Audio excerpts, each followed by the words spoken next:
Allan Kardec, o codificador do Espiritismo. Introdução. Imagine a França do século XIX, um período de efervescência cultural, científica e filosófica. Um tempo marcado pelo iluminismo ainda vivo, pelas descobertas da Revolução Industrial e por uma Europa em transformação. É nesse cenário que surge uma figura notável, alguém que dedicou sua vida à busca pelo conhecimento, pela educação e, mais tarde, pela compreensão dos mistérios espirituais. Allan Kardec, o homem que se tornaria o codificador do Espiritismo. Infância e juventude de Hippolyte Léon Denisard Rivail. O verdadeiro nome de Allan Kardec era Hippolyte Léon Denisard Rivail. Ele nasceu em 3 de outubro de 1804, na cidade de Lyon, na França, em uma família de tradição e cultura. Seus pais eram Jean-Baptiste Antoine Rivail, magistrado, e Jeanne-Louise Duhamel, ambos pertencentes a uma família de ideias progressistas. Desde cedo, Rivail mostrou-se uma criança curiosa, questionadora e com grande facilidade para os estudos. Quando ainda era adolescente, seus pais o enviaram para a Suíça, para estudar em um dos mais renomados colégios da época, o Instituto de Educação de Yverdon, dirigido pelo célebre pedagogo Johann Heinrich Pestalozzi. No Instituto, Rivail teve acesso a uma formação baseada nos ideais do humanismo, da razão e da educação integral. Pestalozzi defendia que o ensino deveria ser acessível a todos, que a moral e o desenvolvimento intelectual precisavam caminhar juntos. Essa visão marcou profundamente o jovem Hippolyte, que cresceu com valores voltados para a educação, a ética e a transformação social, a carreira educacional e científica. Ao retornar à França, Rivail consolidou sua reputação como professor, escritor e educador.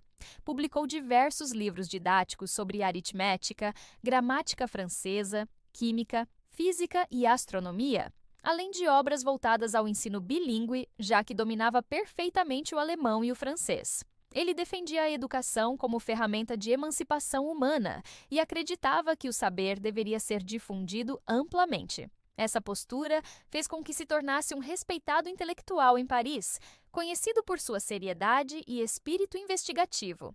Rivail não era um homem inclinado ao misticismo, pelo contrário. Era um racionalista, seguidor do método científico, que acreditava na lógica e na observação como pilares do conhecimento. Essa característica, paradoxalmente, seria justamente a que o prepararia para sua futura missão de investigar os fenômenos espirituais, o século XIX e o fascínio pelos fenômenos espirituais. O século XIX foi palco de um grande interesse popular por fenômenos misteriosos. Na Europa e nos Estados Unidos, as chamadas mesas girantes e fenômenos de tipologia, pancadas que pareciam responder perguntas, começaram a chamar a atenção. Pessoas se reuniam em salões para assistir a manifestações em que objetos se moviam aparentemente sem intervenção humana. Enquanto muitos encaravam tais acontecimentos como mera diversão ou como fraude, outros começaram a refletir sobre a possibilidade de uma origem inteligente por trás desses fenômenos. Foi nesse contexto que Rivail, já conhecido como educador, foi convidado por amigos a presenciar sessões de mesas girantes em Paris. A princípio, ele se manteve cético, considerando aquilo apenas uma curiosidade. Porém, seu espírito científico não permitiu que aceitasse ou negasse sem antes investigar. Ao observar os fenômenos de perto, Rivail percebeu algo intrigante. As respostas dadas pelas mesas, através de pancadas ou movimentos, formavam mensagens coerentes, às vezes complexas demais para serem fruto do acaso. Ele decidiu, então, adotar uma postura de pesquisador. Anotar, comparar e analisar as comunicações atribuídas a inteligências invisíveis, o surgimento de Allan Kardec. Para diferenciar sua identidade de educador da nova missão que assumia, Rivail adotou o pseudônimo de Allan Kardec. Segundo relatos, esse nome lhe teria sido revelado como pertencente a uma de suas encarnações anteriores, em tempos druídicos. A partir de então, Kardec se dedicou a organizar e sistematizar milhares de mensagens recebidas por médiuns de diferentes lugares. Sua postura não era a de um místico, mas a de um codificador. Ele não aceitava uma comunicação apenas pela sua beleza ou emoção. Buscava a coerência, a universalidade e a lógica. Somente aquelas mensagens que se repetiam em diferentes lugares, transmitidas por médiuns que não se conheciam e que guardavam harmonia com os princípios racionais, eram consideradas válidas. O Livro dos Espíritos, a pedra fundamental. Em 18 de abril de 1857, Kardec publicou a primeira edição de O Livro dos Espíritos, obra que marcaria o nascimento oficial do Espiritismo. O livro era composto por 501 perguntas e respostas, abordando temas como a existência de Deus, a imortalidade da alma, a reencarnação, a vida após a morte, a lei de causa e efeito, a evolução moral e espiritual da humanidade. A recepção foi imediata e impactante. Enquanto uns viam a obra como uma revelação libertadora, outros a acusavam de heresia. A Igreja Católica condenou fortemente o espiritismo e setores conservadores da sociedade francesa tentaram desqualificá-lo. Ainda assim, o livro se espalhou rapidamente, encontrando eco em leitores que buscavam respostas para questões existenciais. A consolidação da doutrina espírita. Após o sucesso de O Livro dos Espíritos, Kardec deu continuidade à obra de codificação.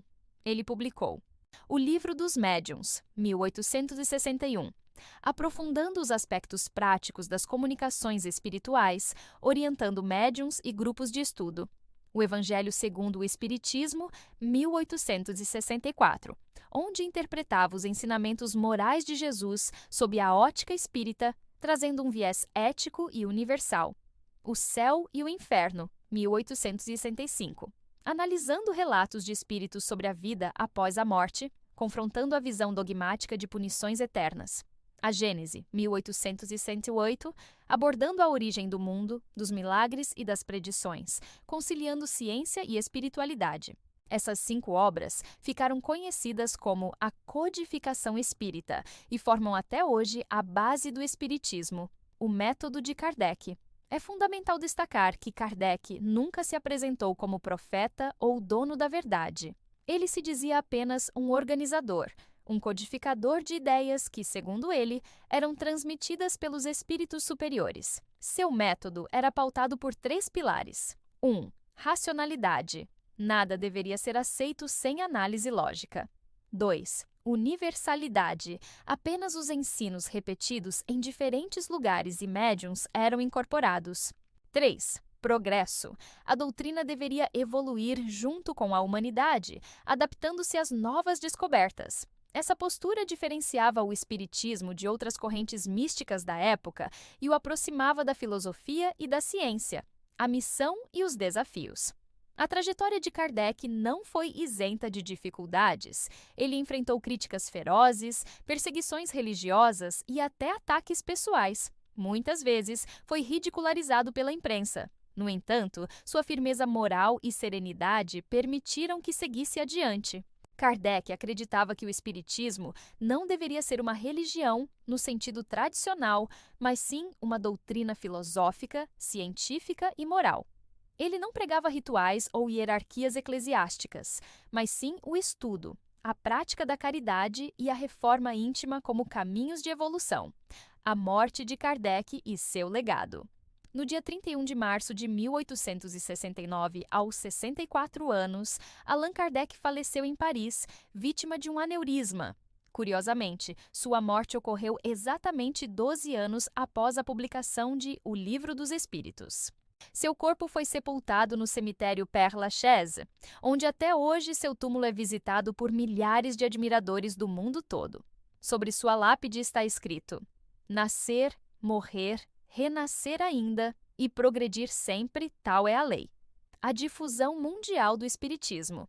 Após a morte de Kardec, o movimento espírita continuou a se expandir. Na França, encontrou adeptos entre intelectuais, mas foi no Brasil que encontrou seu solo mais fértil.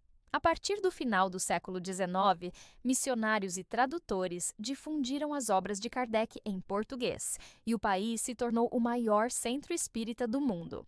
No Brasil, o espiritismo influenciou não apenas a religiosidade popular, mas também a literatura, a medicina espiritual e as práticas de caridade. Figuras como Chico Xavier deram continuidade ao legado iniciado por Kardec, popularizando a doutrina, a atualidade da obra de Kardec.